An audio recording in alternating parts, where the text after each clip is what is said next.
As a child life specialist, I'm often consulted to work with kids of adult patients in a critical care setting.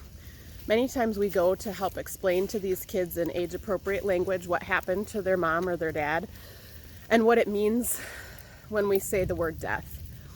Some of the things that we suggest to families to make this life-changing event a little bit easier is to make sure that they keep the child's routine as normal as possible. Kids also wonder who's going to be there to take care of them if something happens to their other parent.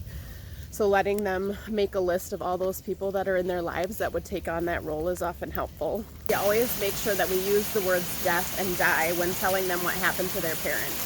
It can be very confusing for them when we say things like dad passed away or mom is gone, and they don't understand what that means. So we usually explain exactly what death means, that mom or dad's body isn't working anymore and they can't see or think or feel or breathe, and that they're not going to be coming back anymore.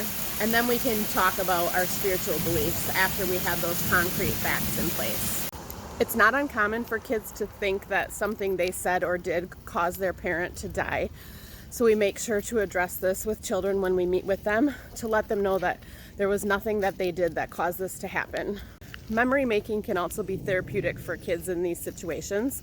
So we often take the child in to do that in the hospital setting.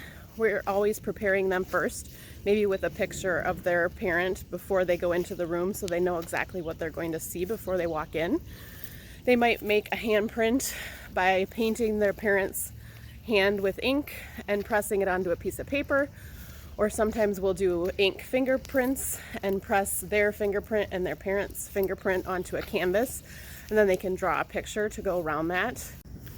We also make sure to talk to kids about feelings and that it's okay to have a wide range of emotions in these situations.